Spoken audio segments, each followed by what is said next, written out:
unboxing books. Oh, cool. Awesome. So you're pre-dinner here.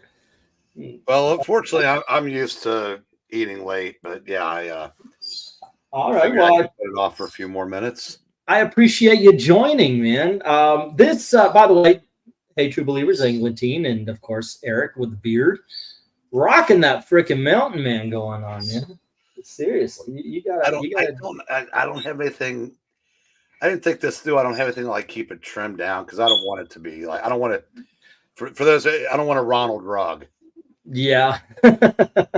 But for me, I hate it when the mustache gets long enough to start bumping into the lip. That's where it bothers me. That's where I am, and it's like. Okay, so I am doing these in alphabetical order. I realize I don't have an empty box to catch these things in. Let's see. But yeah, these are in alphabetical order. What I got here is a box of comics that was donated to the channel from Almighty Jack. Thank you very much. He's in the chat insulting my looks, which is always nice. Like I said, except for with the beard now, I look like the composite drawing before they put in any kind of detail. I've got these in alphabetical order just because, so it's not usually I have it like, oh, these are the coolest books, and I go from that. I put them in alphabetical order. These are going to be not in the next auction this coming Saturday, but following. And what it is if you want to donate some books to help out the channel, we'll put them in the auction, and you have the option on this split. You want 50-50 in cash. You want the trade. You want, or you could just donate, which is always good. What's going to happen here is I'm not going to do like one entire auction filled with these books, but you will see them coming up due to the nature of that particular split. So here we go. All right, starting off, and we're starting off with a good book, Eric. We've got Adventure Comics number 359. And basically, anytime you can get some Silver Age Legion of Superheroes, it is a good day. Next up, we've got Aliens, Colonial Marines. And this is issue number 4 of that. By the way, I know a lot of people are backing away from, I think his name is Zeb Wells. Well, I know his name is Zeb Wells here, but the Amazing Spider-Man guy has apparently messed up Spider-Man. But I'm here to tell you that this was a good freaking miniseries. This is his Ant-Man from a couple of years ago. See, his wife is backing away from him now, too. Oh, yeah? Well, he was married to? Who? One of the girls on Saturday Night Live. Oh, that's right. I saw an article about that. Yeah. Wow. But yeah. Well, of course she's backing away. He fucked up Spider-Man, but he did not fuck up Ant-Man. Ant-Man was done well. And this was a good miniseries. I enjoyed that. It was a lot of fun. But the thing is, I got to tell you something. If I read Ant-Man, I would go, you know what? He would be a really good Spider-Man. Because it had that same kind of adventure humor that Spider-Man, the better books, has. So I can actually see why somebody would say, oh, he would make a good, but apparently he screwed it up. I only know from hearing about it because I really haven't read the Zeb Wells run of Spider-Man. But here is Arak, Son of Thunder, issue number 3. And we have issue number 8. And issue number 11. And the giant size last issue, issue number 50. Eric, I think the most surprising thing here is that Eric, Son of Thunder, made it to number 50. But that happened in those days. Yeah, that was back in the day where they actually let comic books breathe. And they actually let them go to number 50. Even a successful run these days doesn't make it to issue number 50. Okay, let's see what we got next. Okay, also, just for to understand my alphabetizing, I put bunches. I don't know if you guys do this with your collection, but like I put like Supermans together, so all that like Adventure Comics is in, or Adventures of Superman's in the S's, as well as like Man of Steel. I don't know if I'm the only person who does that, but so that's why Pep is in the A's. But here you go. Look at that. That is a good looking Archie book. There you go. Also with a pretty good. Why do you have that in the A's? Because it's Archie. Yeah, but I mean, 80% of the Archie books start with A's, and you got one of the 20% that isn't. Yeah, but it's Archie. Hmm. Yeah. Hello to Cartoons Comics. I'm like that, man. Like Peter Parker Spectacular Spider-Man is in the S's with Spider-Man. I don't buy it because Spider-Man's in the title. Archie is not in the title, Pep. But at the very least, it's okay, guys. We've got a poll here. What do you guys think? It's Archie series. So what do you guys think? It's like putting every Marvel comic under M because it says Marvel Comics on the top, or every DC comic. No, so Archies go with Archie. So I put it in the A's. Am I wrong or am I right on this one, kids? Let me know. Most people put all of their Archies separate together, but yeah, like all their Archies in one box. Yeah, so it would be in there, but it would be under P. You got to keep those. You got to keep those comic book comics out of the way. Oh, by the way, I hope Amy Lester does drop by because this is not the first. She will not be here. Apparently, she is either watching a Mike Miller stream or is on the stream. Oh, okay. But yeah, we've got a lot of good cartoon comic books here. No, Jack, I would rather argue with E. That's more fun. And appreciate it. It's drama. Yes. It causes views. Don't appreciate hate. There you go. Here, I don't exactly know what this is. It's Entity Comics from the Fractal Universe, and it's called Aster. But hey, it's shiny. It's a nice silver card stock. That's issue number 2. Another book that I think it lasted 20 issues by Gary Conway, Jose Luis Garcia Lopez, who, by the way, this week is at the Indiana Comic-Con, and we're not set up yet enough to be able to afford to go to a Comic-Con. I'm like, oh, are you kidding me? We're missing it. We got to wait a whole freaking year. And let's see, Pep would be in the Archies, but at the back. There you go. Our Atari Force, issue number 3. So what's the coolest book you never really read? It would probably be one of the licensed products that I just I'm sure there's a G.I. Joe. I know where you're going. I'll name everything but that just to annoy you. Here's Atari number 5. Well, I'm in all honesty, Atari Force always reminds me of Alien Legion, which looked like it would be a really good book. I read maybe 1 or 2 issues, but I never really grabbed onto it. And every time I read it, it was good. It's just weird, weird the way it works. I mean, I've read some Alien. I've read some Predator. I've never read any Atari Force. Maybe that's the one. I don't know. Yeah, but there are just some books like everybody in the world may be talking. Oh, it's so cool! It's so cool. You know what? It's not because I've been reading it. It's awesome still. It's never not awesome. That is, what I was actually thinking of re-recording the Americas because I did not finish the series. And I thought, you know what, I should finish America. At this point, nobody gives a anymore. But yeah, the Bruce Springsteen cover. Here we have Atari Force number 15. But I want to go back and read. Right now, I'm reading Batman New 52, something about death of the family, not in the family. And here's Atari Force number 18.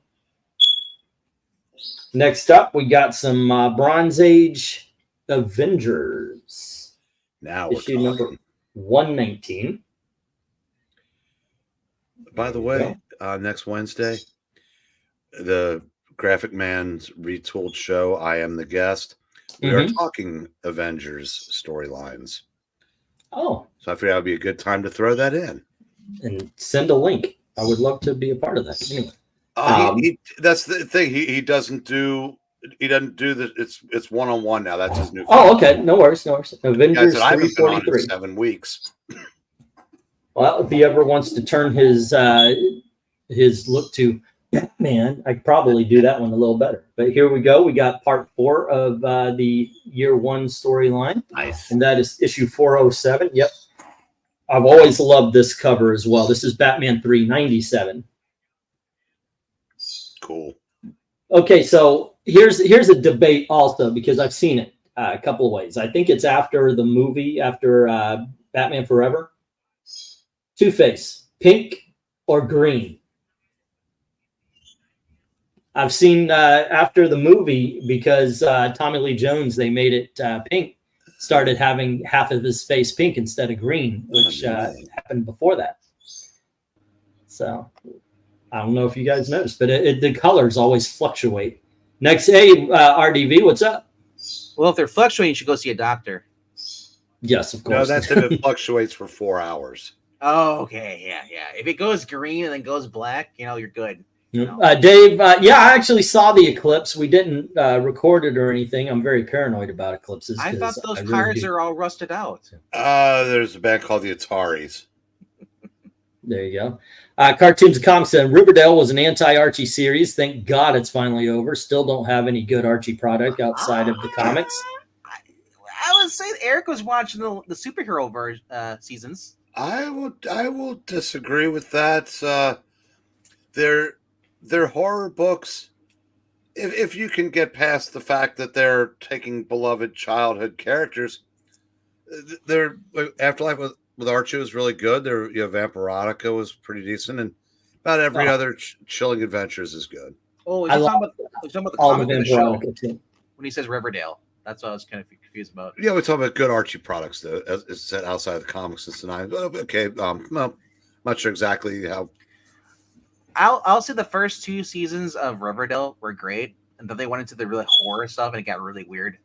But then, like when they did the 50s and the 70s or the superhero stuff, you know, towards the end, it was really cool. To me, Riverdale was, for what it was, like Gotham was to Batman. It was just a blender full of crazy. You either embraced it or you couldn't stand it. There really wasn't any middle ground. I mean, I aged out of it. I mean, the girls were hot no matter what the plot was. Yes, they were. All right. Well, are you checking out an auction? Dude, I'm looking at all of them at this point. I'm just losing left and right, dude. It's almost a little bit welcome though, because I am winning a few of them. But thankfully, the ones I'm winning aren't the high price ones. That's what surprised me, guys. I am in a golden age auction right now. And I put a whole list of things where basically instead of buying a collection for 100, 150 like I normally do, I'm buying golden age books. I asked this, and this is a question for you guys. What do you think about claim sales? But here we go with Batman 416 with some early Nightwing. What do you think about the claim sales versus the auctions, or along with? Here's issue number 414. Me personally, I mean, if you got a gold mine, you should let me know about it before you do claim sales. Here we have Batman 500. Did you say gold line? Gold mines, because you said a claim sale. Oh, I see. Okay, I didn't get the joke. I don't think anybody did. Well, hey, Elizabeth. No. Hold on, I missed her. Here's Detective Comics 660. And then we've got issue number 6 of Dark Knight Master Race. It's just issue number 6. What? What was that? Should we? Well, the governor race, sir. The governor race. Okay.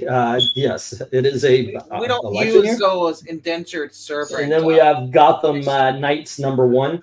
Yeah. Well, I was actually thinking about that because I was watching some guy and I saw it and it was like, well, that seems funny. You get through a whole bunch of books the way they're doing it. Because they had the board, like Venkman's been telling me I should just get a freaking board with bring out with all letters and shit. And it's basically like, okay, we got a claim sale. They offer discounts to people who clear the board and all that kind of stuff. And I was like, oh, maybe. You know, you could do? Go to Walmart, get one of those poster boards. Mm-hmm. You know, then we got to do like the science projects, see the giant cardboard boards. Yeah. And just put the letters on that. That's the top part. James Ukrup, what's up? I am counting into debate with another person about who created the Marvel Universe, Stan Lee versus Jack Kirby. Stan Lee. Roy Thomas. Okay, well, here's the thing. You're saying, if you're talking about who created the Marvel Universe, Stan Lee. Hands down, flat on the board, no doubt about it. His was the idea to write the comic book. Like it was, well, you could say it was Joan Lee, but he was going. And Joan says, well, if you're going to quit, then write the freaking book you want. Make it your last thing. And what are they going to do? They're going to fire you for it? You're already going to quit. So Stan Lee came up with the idea of Fantastic Four. Hands down. That's where it started. There's no debating that. So you could say, but well, if you're talking about who created most of the characters, that's the big debate between Stan Lee and Jack Kirby. What was Jack Kirby's contribution to the creation of the Marvel Universe? There, some people think it's more Jack Kirby has done more than he's credited for, because a lot of times they would talk and then would go, and then they fight. And Jack Kirby would go and draw that fight, and then Stan Lee puts in the dialogue. So I think that does Jack Kirby deserve a hell of a lot more credit for creating the Marvel Universe than he's gotten? Hell yeah. Unfortunately, Jack Kirby suffered death before Stan Lee. I mean, decades before Stan Lee. So Stan Lee had 20 years of a free reign of the creator of Marvel Comics. Jack Kirby, I think, from my memory, got a hell of a lot more credit when he was alive, and in the 90s, and when we were talking about him when he was there. Unfortunately, Jack Kirby also wasn't a good businessman. If you read his biography, I highly recommend it, and thank you very much for giving me your extra copy there, Eric.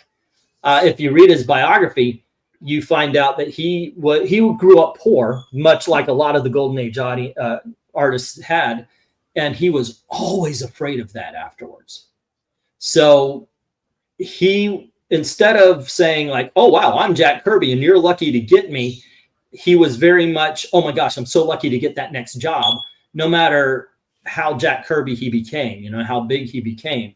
And there were a lot of people who respected him in the 70s and 60s. There were a lot of people who didn't, because they just thought he was old school. After the 60s, with the invention of the Marvel Universe, comics kind of started taking a turn, and they became a little less family friendly in some cases. Not to say that they weren't able to be read by children. Obviously, we were reading them. And then the Ice Age came, and then all the dinosaurs died. Exactly, but Jack Kirby was seen as old school, old hat, so to speak. As far as the creation, personally, I think it's damn near 50-50, because exactly. Stanley may have gone, hey, there is this character and his name is thus, but it was Jack Kirby who drew the design. It was Jack Kirby who sometimes came up with even storylines out of the art, out of 2 or 3 sentences written by Stan Lee. Eric, you look like you have some thoughts on the subject. No, I was going to say, Quinn said he was a huckster. I don't know if he's meaning that in a 100% derogatory way, but I would say that as far as like how much credit do you give the two, and then how much is left over for Don Heck and Steve Ditko, et cetera, et cetera. If it weren't for Stan Lee, none of this matters, because it would have just like, I'm going to use a quick analogy. You may not like Hulk Hogan, but without him, wrestling would have never gotten out of the high school gyms and small arenas primarily. I mean, there'd still be the occasional stadium show if you had a family like the Von Erichs, but I digress. He and Vince McMahon put them on a giant scale and made it, global, made it, where you could fill large arenas and stadiums. Stan Lee, if he doesn't do what he does to promote all these years, we're not having this debate, because there'd have been no MCU. I don't know that comics. I don't know how far comics would have gone. You can also say if Stan and Jack hadn't gotten together in the late 50s, if comics would even still be around. But Stan's ability to promote you can't be understated, because that's what allowed comics to get bigger. Yeah, but if you want the most importance, I put it on. I put it on Stan. I'm a Jack Kirby lover, man. I really am. But you cannot ignore the fact that, as Eric said, without Stan. Well, yeah. I mean, yeah. He's without Jack, there would have been far less to promote. So it's a shame that Jack wasn't a great businessman. It's a shame that he never, because I've known people like that they're so fiercely driven because they feel like it can all be taken away at any moment. You know, I think Stan gets a lot of blame unfairly because, you know, yes, his uncle was the boss, but that put Stan about that much higher up than everybody else. Because Martin Goodman was a creep. Martin Goodman was a dick. And don't forget when he sold it was Decadence or whatever in the early 70s. He wanted them to keep his son as publisher, but they wanted Stan Lee. So it's not like Martin was Stan Lee's biggest cheerleader. I mean, did anybody know Martin Goodman even had a son? What the hell did he contribute? But Martin wanted him. And I said, so there's only so much Stan could have done. So, and at this point, like I said, I don't even care to relitigate because it's everybody involved is dead, and I'm just going to choose to enjoy the work that they produce. It's like people. It's not my fight. It's like people. Oh, go ahead. I was going to say, I made the same argument for Spider-Man. Spider-Man became the center of. They made him purposely the center of like Marvel. You know, people say like they don't like Spider-Man, but he has his comic book featured everybody. And that wouldn't have happened if Steve had stayed. Yes. This is the entire series of Batman, the Batman's Grave, which by all accounts was good. It's by Warren. It's got Ellis, Hitch, Nolan, and Sinclair. Pardon? Where'd you dig those up? Oh, these are donations. Oh, okay, I get it. All right, never mind. Yeah, I honestly, at first I thought that you had 7 of the same comic book. I was like, wow, he's got multiple copies. No, this is the entire series, and it will be sold as a series. It's Ellis, Hitch, Nolan, and Sinclair. So we got that. We've got the very first appearance of Victor Zsasz in the collector's set of the Shadow of the Bat #1. What's your Victor? What's your clearance, and Shadow of the Bat #2. And we have Batman and Red Robin, issue number 19. Tomasi Robin. And then we've got the Batman Who Laughs 1 through 7, the miniseries with, I think there was a variant cover in here. Yep, the variant cover at number 7. So there we go on that. Another issue of the Blue Devil. This is issue number 17. Fun series. There we go. It's going here. Next up, a book from, I guess this was late 80s. This is from Dark Horse Comics called Boris the Bear. This was somewhat popular back in the day. And now I don't think anybody could say who Boris the Bear was. Next up, we've got issues 2, 3, 4, and 5 of a series called Bully Wars. I gotta ask, did Boris say, I'm an invincible? While clicking a pen? No. Oh, no. Okay, I got it. Goldeneye. Yep. Then we have a mini series. This is from Warren Ellis and Jason Howard. I'm guessing that Almighty Jack is a Warren Ellis fan. Pervert. And so we got Cemetery Beach. Yeah, if you have the first appearance of Batman Labs, that's a big dog. I know that's the miniseries. I have no idea what this is about. It's Teen Titans number 12. I have no idea what Cemetery Beach is about, but I got to tell you, I do think the covers are pretty good. It's just the title and the covers are intriguing. It's a beach to die for. So also we've got Codename Genetics from Marvel UK issues 1 through 4. That's the full miniseries.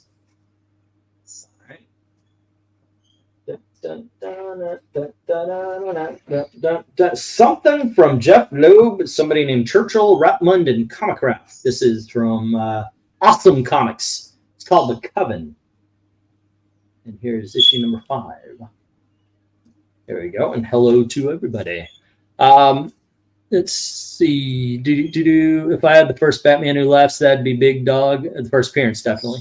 Anyone here watching X97? You know, I got to jump on that. Everybody and their brothers. My guess is me and Eric Breen are the only ones who haven't seen it. And that's not going to change for me.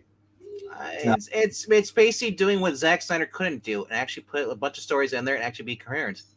You know what? I haven't watched that either. I know I've got a channel where I talk about shit, but why do I need to watch Zack Snyder's second part of a shitty movie? No. I was talking about Batman versus Superman. Oh, okay.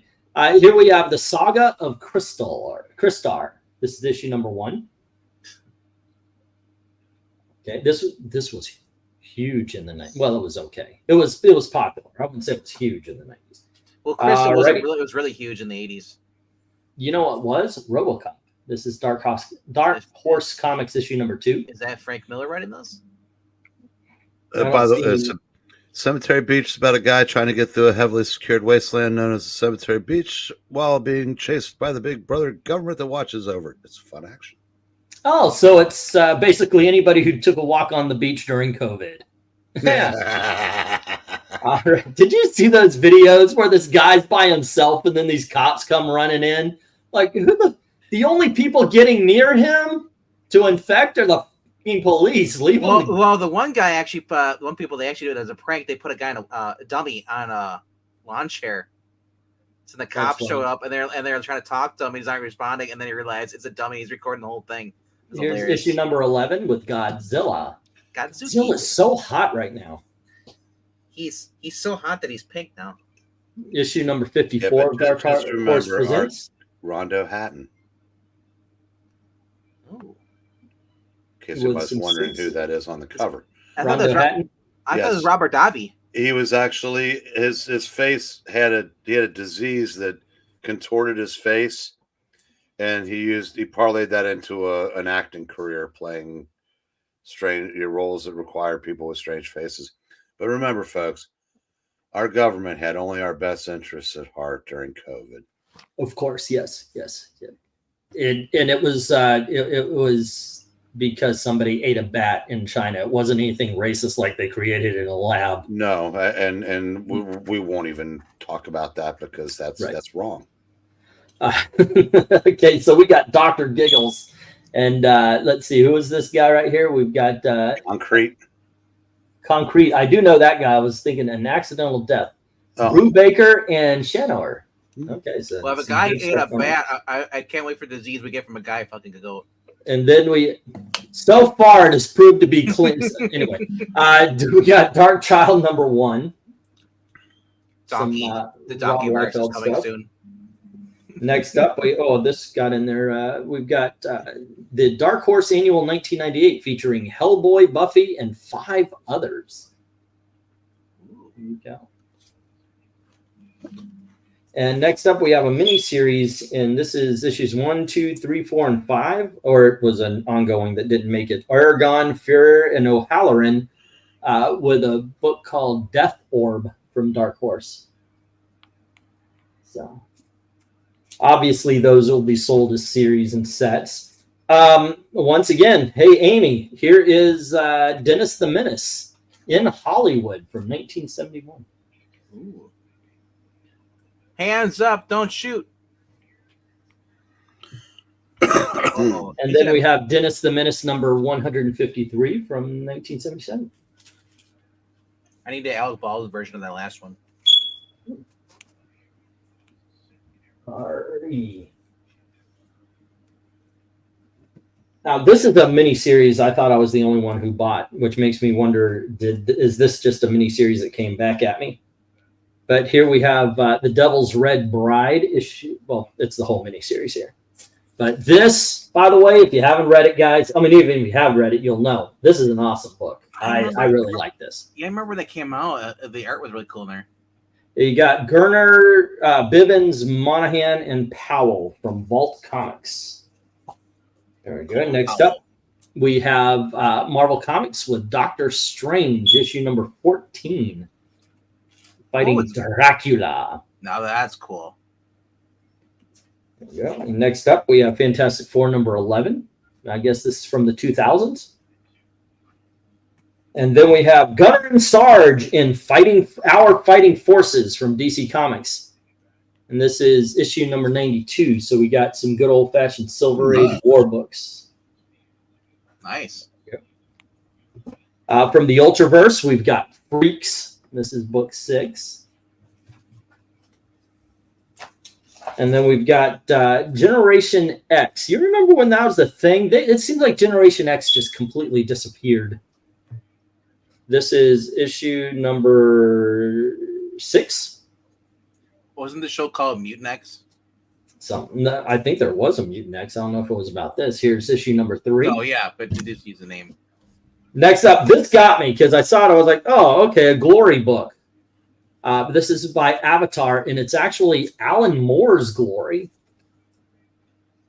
So there we go. My guess it's a well-written comic. Haven't read it, but there you go. By the way, that Dark Horse annual from 98 that you showed a few minutes ago. Yeah. I'm sure Jack left you a note, but that is the first appearance of Buffy.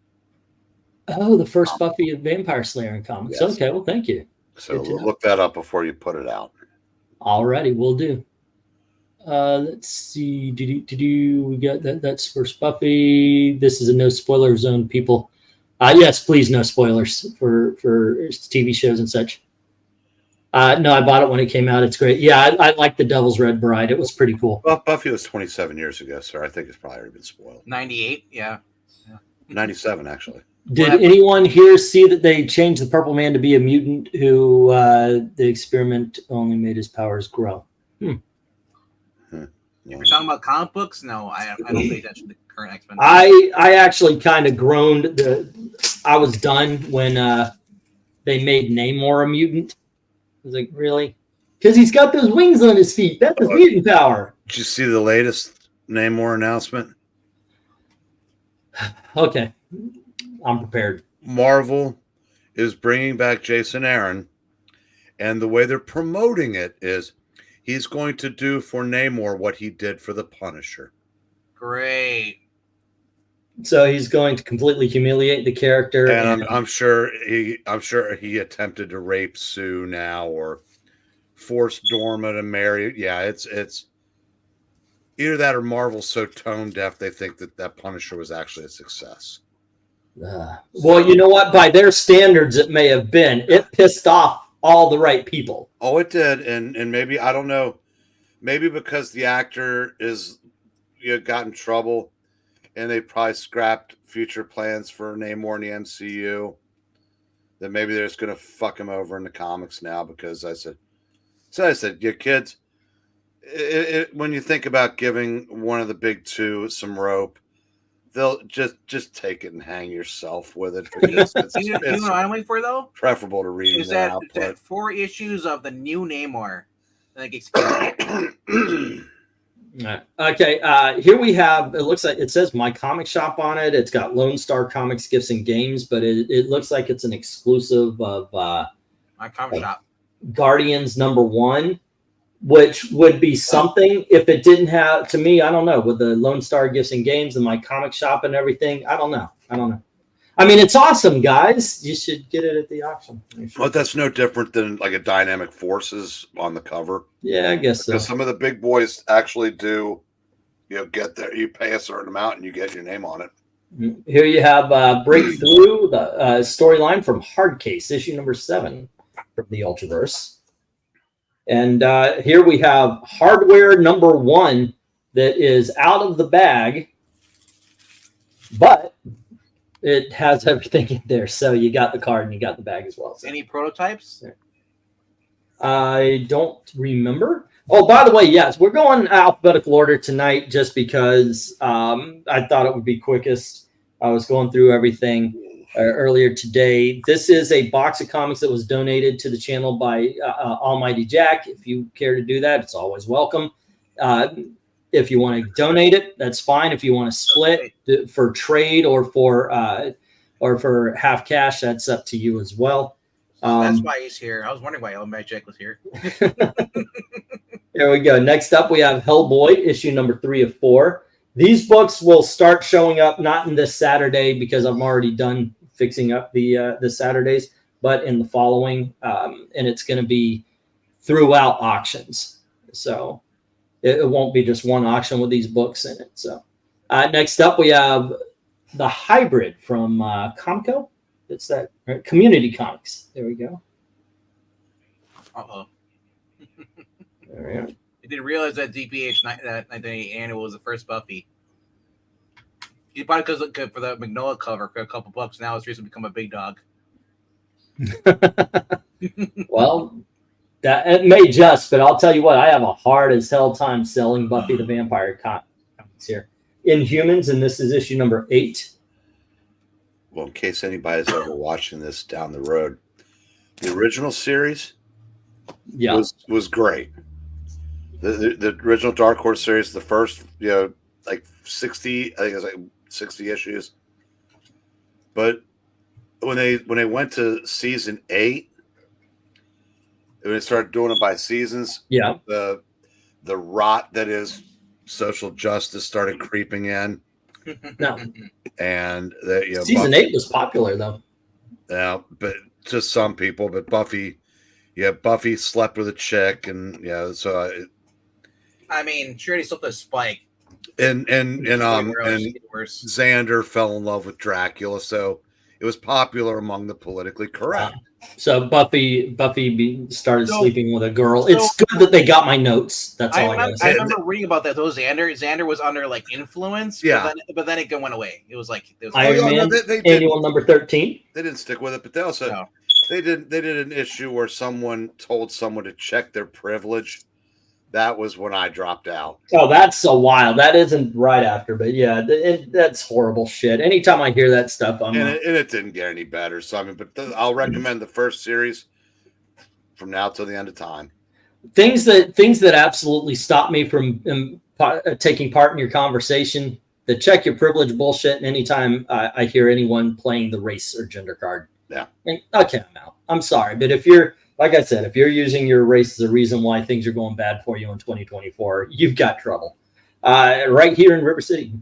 Okay, so here we have the Joker and Daffy Duck, which is just a lot of fun. I love these Hanna-Barbera crossovers for the most part. And then we've got, let's see, by the creator of Doc Savage. I don't know. I'm looking at the word and I said Doc Savage. We have Justice Inc. issue number 1. There you go. And next up, we have Justice League America issue number 28, where Guy Gardner and Ice go on a date to a porn theater. A book that I actually have tried to get many, many times. And thank you very much. I am, of course, going to put it in the auction. But we do have the adventures, sir, of the Kool-Aid Man. Oh yeah, which is why he was on the on the What's in the Box thumbnail this time around. This is just the fact that this comic book exists is awesome to me. That is just pure fun. All righty, next up we have Steve Gerber, Wiles Portatio. Remember him? He was a good artist. What happened to him? I thought it was Will Portatio. Did Image happen to him? He was one of the Image 7. Yeah. So he went and he disappeared along with damn near every other Image guy. So Will Portatio might have done some work for Marvel relatively recently. Yeah, he's been doing some covers.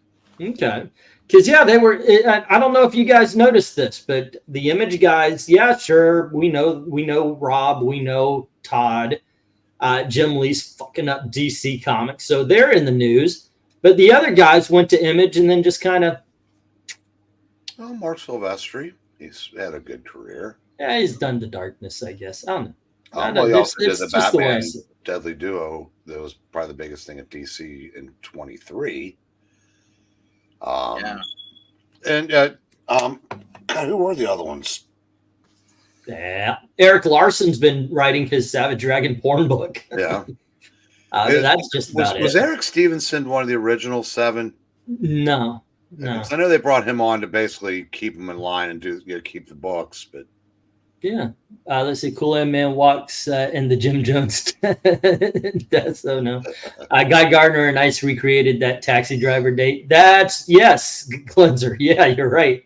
Iron Man Annual 13 is the one I need after 2 tries to sell it. It says Maranya. Alrighty. Although now I've got that extra pipeline at the flea market. I'm hoping goes. We're putting books out and all other stuff. Gail's going to put some clothes out. We might be getting her a booth or something, but fingers crossed that works. You did your booth already, right? Say again? You did your booth this past weekend? We put some stuff up and realized we need to put out more shit. Here we have Legion of the Night by Steve Gerber, Wells Patatio, Scott Williams. Really? From American Pie? Cool. There you go. All right. And we got that series. No, it has to be Sean Scott Williams. Oh, that's right. Sean Scott Williams. Next up, we have Mantra number 6. Great series. Yep. A lot of humor in it. And then something called Mage Knight Stolen Destiny. And this is from IDW. It looks like IDW when it first started. It's this old hat here. All right. And then we have issue number 2 and issue number 3. Obviously, they're going to be sold as a set. This is more than likely this one's going to end up in the 50 cent, maybe only $1, but probably the 50 centers. But here's Master of Kung Fu, issue number 19. Oh, martial arts with the man thing. Yeah, and he's ball kicking him, by the way. And then we have Revengers starring Armor and the Silver Streak, Megalith, and this is also from Community Comics. Okay. There you go.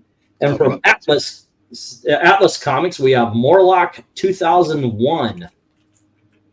By the way, I was confusing Eric Stevenson with Jim Valentino. That's the guy. Jim Valentino. Yes, he was one. Yeah, he was one of them. And yeah, the article I got that from, misspelled Larson, which I think is kind of funny. Oh, I forgot the first book, and the first book was pressed up against, and this is a Golden Age. Well, I think it's 1961, so it's not Golden Age, it's Silver Age. But it is still a 10 center. It's The Adventures of Jerry Lewis. It is not in great condition. Yeah, you can tell if a book has a code stamp, it's Silver Age. Yeah. There you go. But still, Jerry Lewis. That's not too shabby there. Yeah. All right. Let's see. Here on these nail biters. Be right back. Ugly dogglies. Okay. Once again, all the series here are going to be sold as series and such. What do we got? Larson Savage Dragon is a tax write-off in sales. Larson made milk money. Mickey Mouse into sex offender. Yeah, I did see that. I saw that. That is, hey, he's in public domain, so let's come over, right? I mean, isn't that? It's not like you couldn't find it. It's the internet. You can find Mickey and Minnie Mouse anywhere you needed to before he became in the in public domain, and now people are just like, oh, we could do it. Let's do it. It's the are you not shocked by this? There's the phrase as we coined, Slipper Mickey. Okay, yeah, I know that one. So of course he's gonna go dirty with that. This is from, I guess it's Josh Williamson, Henderson, Gazowski, and Hill. It's called Nailbiter. It is Nailbiter Returns. And it is 10 issues. A lot of eyeballs. All right, so obviously it's going to be sold as a set there. All right. And next, In Country, Nam. This is issue number 2. I've never heard of this one before. There you go. Number 2. And then we have something called, this is issue 1 through 4 of a book called Necromorphous.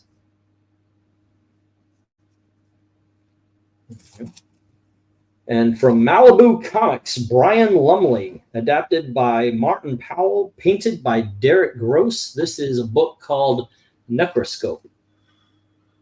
Dig the cover. And I'm very impressed. This is a black cover. There's no ticks or anything on that thing. That is pretty Pretty cool. And then we have New Mutants issue number 64. And we have issue number 76. And issue number 77. Here's issue number 78. Number 79. Here's issue number 80. Issue number 81. And here's 84. And we have Nick Fury, Agent of S.H.I.E.L.D., issue number 4, where we get Sergeant Fury as well. Nice. There we go.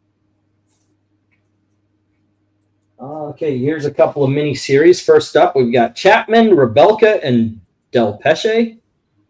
And this is a 6-issue mini-series from Boom Studio called Origins. There you go. Once again, series are going to be sold as series. And then we've got a book called, who is this? Ram V, Pramonic, Kelly, and Bidikar are the names attached to this one. And it's called Paradiso. And it is a 7-issue miniseries. Paradiso is awesome. That's Ram V's probably best work out today. I'd say so.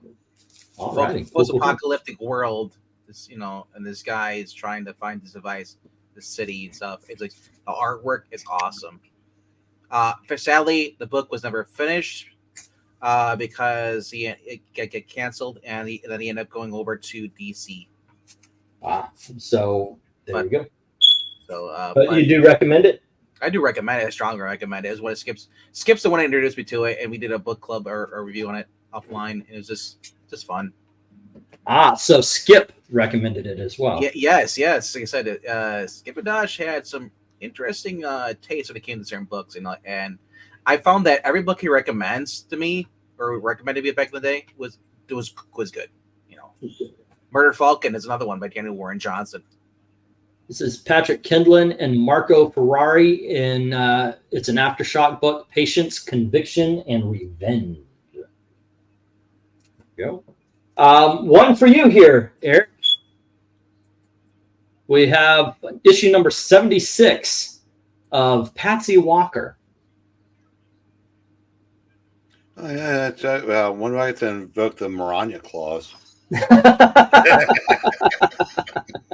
All righty. The problem, of course, you see that brown line up? That is a tear. No, I don't see anything. Okay. But yeah, that is a tear that goes right up the middle to the word balloon. So that Peter Parker, you trollop. Yep. Eric's invoking the Maranya clause. If it don't sell twice. Okay.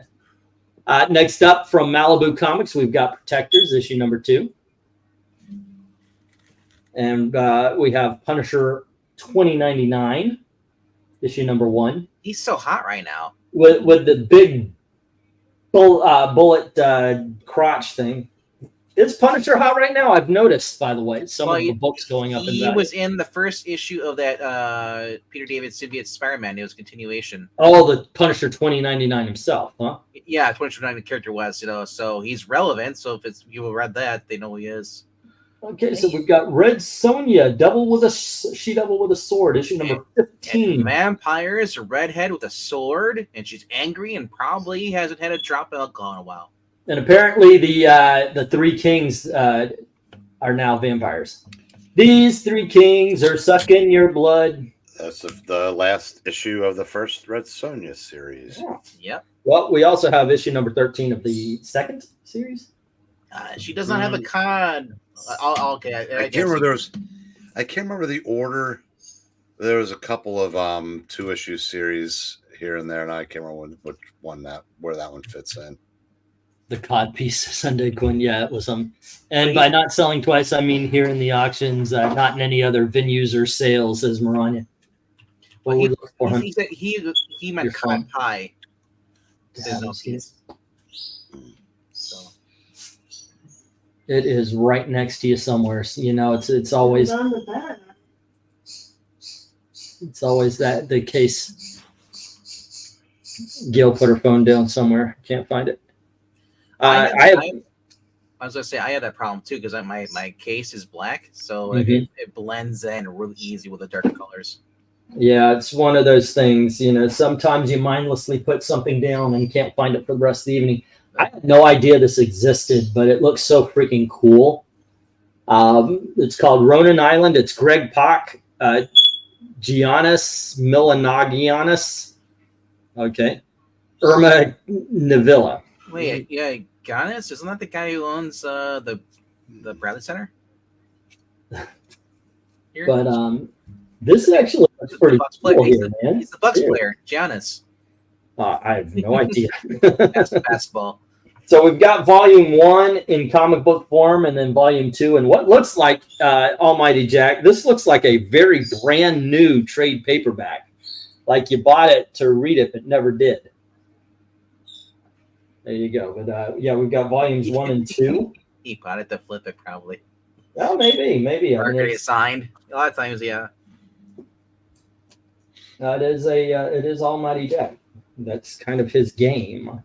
Now we've got somebody named Duke, Cormac, and Birch, and they wrote a miniseries and created a miniseries called Sea of Sorrows. That's issues 1 through 5. Another indie book. Yeah. As you can tell, there's quite a few indie books. Is that that looks like that video game. Oh goodness, what is it? The one underwater. That looks like what happened to Diver Dan. What's that? It starts with a B. What is that video game I'm thinking of, guys? It's the one where you go through and you find out the person that's been leading you on is actually the bad guy. God dang it! What is that called? With Big Daddy. There you go. Big Daddy's in Kick-Ass. I don't know about Big anything else. Wait. I think BioShock. BioShock. Thank you. Yes, that was it. Such a cool freaking game. But these are some cool ass covers, man. This is some serious shit here. I dig on this. There you go. Sea of Sorrows. Looking good, man. Looking freaking good. And hello to what? We lost Dominic already? Yeah, you went to go. You added him in, and then he like you didn't kick him out. He just left. Oh, okay. Yeah. So. I read them, but I was careful, says Almighty Jack, about the Ronins. The Sea of Sorrows is Lovecraftian horror.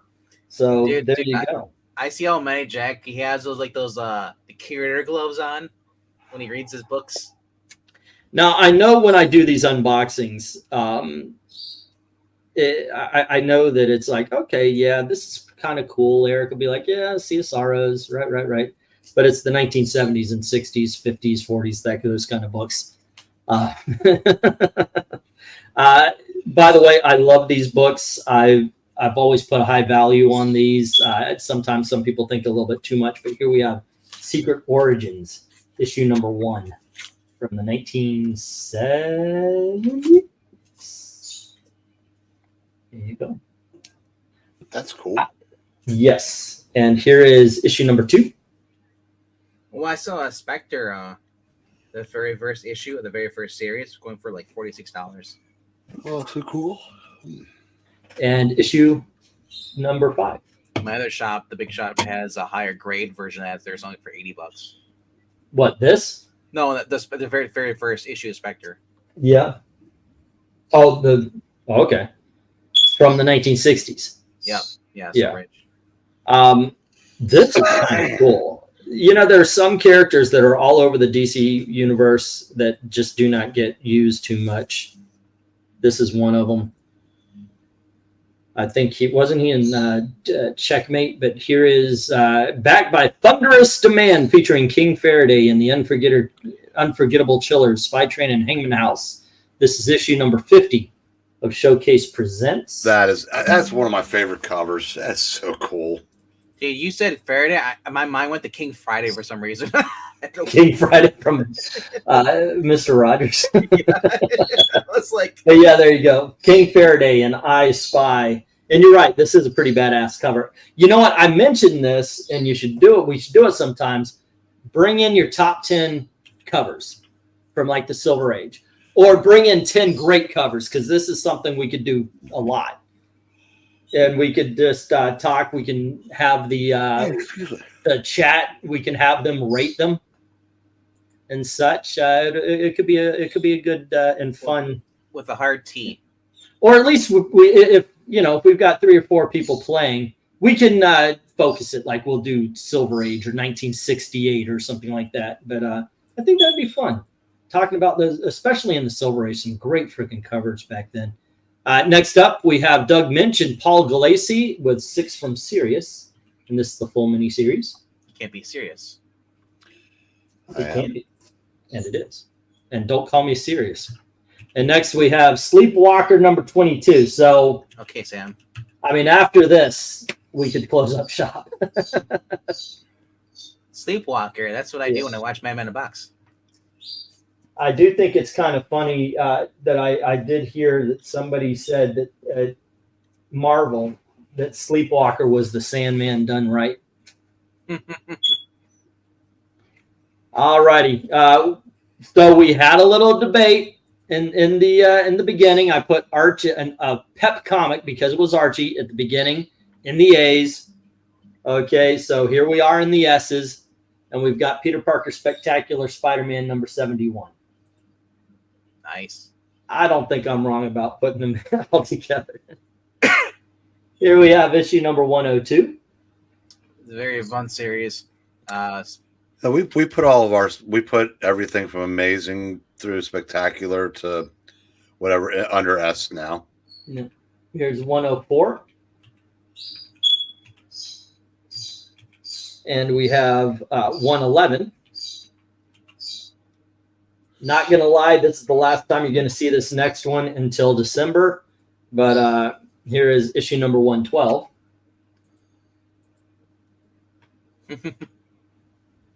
I'm trying to find and collect all the Christmas comics and the Halloween comics I can. Because I'm always asked, hey, why don't you have this and that? You know, if I can find patriotic comics for 4th of July, but all I keep finding are Captain America, and he stopped being patriotic when he got shot in the 2000s. All right, next up we have, well, that's not true. The Brubaker run was pretty cool. Next up we have issue 114. Well, he got shot in the middle of that. Yeah. Yeah, as soon as I said it, I knew it. But there was a series after that Brubaker did that was also good. It was but for me, Rick Remender's run is kind of the beginning of the end. I mean, because I think that was Cap in space, and then after that, it was the anti-Cap for years. Yeah, and apparently, even Straczynski's run fell apart pretty quickly. We have issue number 120. Yeah, you guys were talking about that and then just stopped. Yeah, I bailed after 3. And then 178. I got to issue 6, and then it's like, what if Captain America came across Danny Street? Well, also, Doctor Strange was the movie version. Yeah. And I don't want endless hipsters and quipsters in characters like Doctor Strange. Well, the Spider-Man number 8. And the thing is that the Doctor Strange, as much as you don't like it, that was the best part. Okay, this next mini-series has Costa and Bellegarde and somebody we're going to ignore so I could sell this mini-series. Because if I say the last name, there's no effing way I'm going to sell this mini-series. So here we go. Yeah. This is called Stealth. And I hear all good things, and it's awesome. Is the last name? No. That's an odd name. Is that Bendis? Costa? Oh, that's a colorist. Okay, but I know she's one of the ones. Oh yeah, I agree. I said, oh my gosh, a colorist! Don't tell Zach. I was. That is the biggest reach for a Zach's racist joke. But yeah, I was like, oh my gosh, it's Bond villain. I'm not gonna be able to get rid of this. There's an issue of America that's written by Gabby Rivera, drawn by Ricardo Villalobos, with colors by Tamara Bonvillain. That's like everything right there. That's yeah, like the trifecta of, look at that, look at that. Hey, Zach's in that. You make the racist thing. He shows up. You got to admit, though, Zach, that was a clever one to go about right there. So yeah. If you watch our readings, we always talk about the colors, and he must have a little thing that goes off, and then like a butler comes and goes, "It's the white supremacy phone, sir." It's not the white cursey phone. It's the white cursey phone. All right. Next up, we've got issue number 26 of the Submariner. Oh, nice. And we have issue number 4 of Tales to Astonish, starring the Submariner. It's a tumor. And then we've got these books don't sell except for every time they show up in the auction. Superboy and the Legion of Superheroes, issue number 199. Wow. Seriously, there are. I should do that. Wait. That would be a good live stream talking about what books always sell and what books Bring don't. that cover back up. Is Brainiac bending over forward? Oh, okay, backward. You should be in the crotch, regardless. Though that's horrible. Next up, we have issue number 233. There are some series I noticed that are damn impossible to sell, and some that are just really easy. Is this the first volume of the 1981 run, or is this? No, this is no, the 1981. The one that started around then was the one on Baxter paper. Okay. This was started in the early 70s or mid 70s. I like the 260 where he's gone. Yeah, when they went to the Baxter Paper series, that's when the Legion series shifted over to reprints. If I'm not mistaken, because I saw my 3-1 something. Well, it was original for a little bit, and then it flipped to like for just a few issues, and then it flipped to reprinting the Baxter. Next up, Teen Titans did the same thing. Tales of the Teen Titans lasted as its own title, but then went to reprinting the Baxter as well. Here we have issue number 229 of Legion of Superheroes. And we have issue number 231 of Superboy and the Legion of Superheroes. And then we have issue number 255 of Legion, Superboy and the Legion of Superheroes. Getting to the end, or close to it. I've got the last, and I'm grabbing them by batches. The last book in this batch, I definitely have to check the value on because I think it's very special. I don't think it's going to be a $2,000 book, but yeah. Bond Villain is a decent colorist, might be a crappy person, but the books look good. And hello again to Dominic. Evening, everyone. How you doing, sir? I'm doing fine. I just got back from trivia night. Oh, cool. Did you win? We did. Well, we ended up being on the top 10. So basically, you're one of the best losers. Get out. If you're not first, you're last.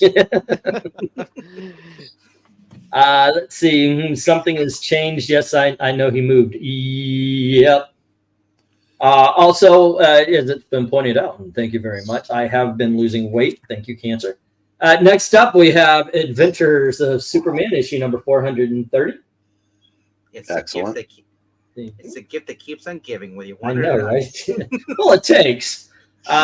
Let's see. Next up is issue number 426 of Adventures of Superman. Some great freaking John Byrne.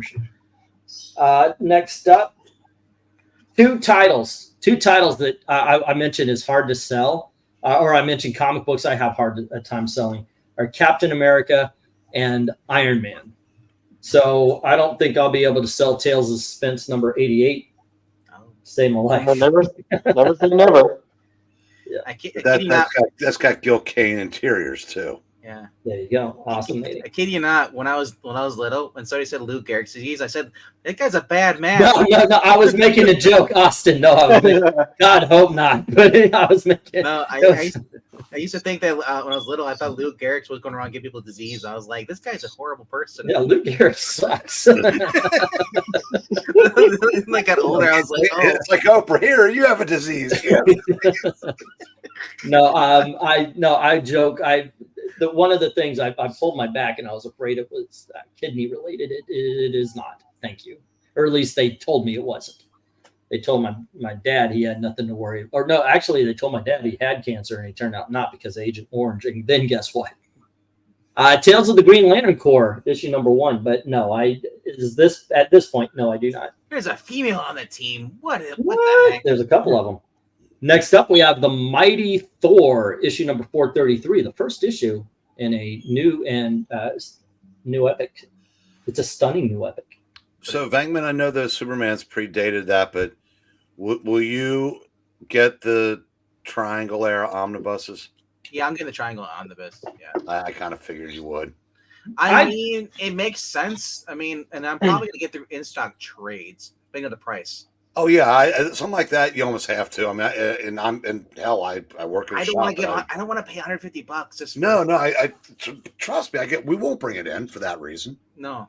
But damn, I'm tempted. I've got all the books, but damn, just to have them right there. Well, that's the thing. I don't even. I have some of the books, but I'm like, this is way I can I want to read it all the way through, and I have the Man of Steel books, but that's only John Byrne stuff though, which sucks. So I was like, I want it all collected, and hey, after 40 years, 30 years, it's finally collected. So long as they have them in order, that's all I care about. The John Byrne, like the pre-Triangle, are still available in trades that I don't think are that expensive. Like, and honestly, I wish that's how they would do these, because it's a bitch hauling around omnibuses to read.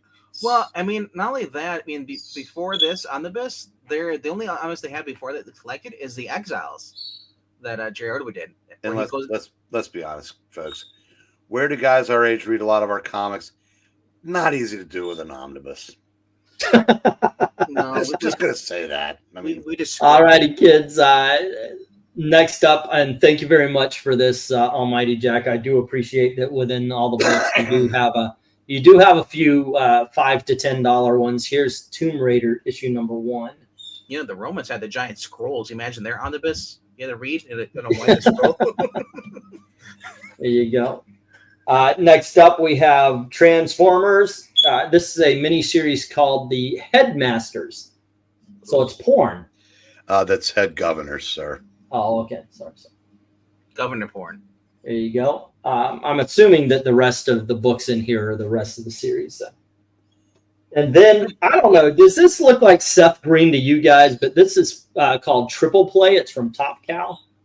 And that guy always looks like Seth Green to me. Kind of. You mentioned it kind of does. At first glance, I thought it was Tobey Maguire. No, And, no, he looks more like Seth Green than Tobey Maguire. now, if you get a chance, and now you do get a chance because it's going to be in the auction, you got to read Trouble with Girls. This is such a great freaking But series. before you do, No, it's very fun. hey, Austin, I wish these were pixel sized, but here, have one. Oh man, I don't care. Oh, that man, he's that not- Breen, you I need don't care that exercise, he's you know. right. Omnis are good on the eyes, but not the arms. Do you read your omnibuses? Because I have. Like, do these people not realize that when Breen takes books home to actually price them, he's probably carrying in 2 short boxes? Long boxes. That's even Okay, kids. That's even worse after I get my exercise. This, by the way, is I think it's before Icon Comics. It's Antarctic Press. Maybe it's a reprint. I have no idea. But it's Chuck Dixon. It's Timothy Lim. It's Brett R. Smith. And it is Trump's Space Force. Yeah. And not even that. You have to lean over to get the books out of the thing, and then make sure they don't fall over inside the actual box. But Chuck Dixon working with Timothy Lim, that's cool. And Brett R. Smith, yes. Yeah, I've actually got this book. So there we go. I made it into stores. I was actually impressed. I was like, thank you very much for that one, Almighty Jack. Okay, let's get into Do some we music. see a Common America #1 in there? No. No, we do not. Here we have Wolverine number 39. Trump Space Force is $50, says Undead Coin. Wow. Wow. Yep. Hey, Jackson, then when he pulls them up. I don't know. I read my omnibuses, but I haven't carried them into the bathroom or anything like that. You are right about that. It's just here we have issue number 52. Anybody who puts all their omnibuses onto a bookshelf, that I'm just waiting for that to collapse. And we have issue number 53. Oh, Mojo. And we have issue number 73. I've got mine in peach crates from that usually for holding albums. Milk crates? No, peach crates. The wooden ones? Or the Yeah, wooden. Okay. X Factor number 139. Yeah, I've got. I use milk crates too, but they bow. Then we have 134. Undead Quinn saying the Headmaster's #1 is over $40. Oh, Just well, to it's mention. not in the greatest of condition, but that actually would be something to check out there. We have X Factor number 133. I'll tell you what, there is not a cheap Transformers 1 through whatever 80. Like the regular series. Yeah, that is true. They're what I see. 130. And then we have X Factor number 52. I think they have on the best they're over $100 X Factor 131. because they're out of print. X Factor or X Force number 1. Cable, he's so big right now. And we have X Force number 43. I think I sold this last week, but here's another X-Men Alpha Flight. Yeah. I read that recently. It's a good book, isn't it? It is. Yeah, I got the trade paperback, the one that has that and the annuals. It is a good story all around. It makes you wonder if they have an alpha team in Canada. Do they have a beta team? Yes, they do actually. Yeah. Well, no, And they've got Omega. Gamma and can't remember if there's a beta or not, but It's like yeah, I think it's Alpha, Gamma, and Omega. yeah, that's right. Was it Paul Smith? I think was the artist on that miniseries with Of Alpha those- Flight, and then Arthur Adams would come in and do all the other, the like specials and annuals for the New Mutants. Those are good times. Next up, we have X-Men 210. See you later, Jackson. Have it going, man. Take care. Oh, Jackson leaving so soon? He's getting old. Shucks. And then we have X-Men 214. What's up, Steven Spock? And we have issue number 249. And then we have from Amalgam, is X-Patrol, the X-Men and Doom Patrol mix. So there you go, gang. Those are the books that were donated by Almighty Jack. He's going for the 50-50 split. And if you want to donate to the channel, get rid of some of the books, send them along. And yeah, you could you can split money, you can get credit on the auction, you can just donate, which is my favorite. But but there you go. It is one way to help the channel and maybe get rid of some stuff that is clogging your closets and such like that, pissing your wife off or something. Or maybe you just got a house full of comics and you're like, wow, this is just too much. I just knew you guys would like it. Yeah, there you go. Man, didn't even look up the value of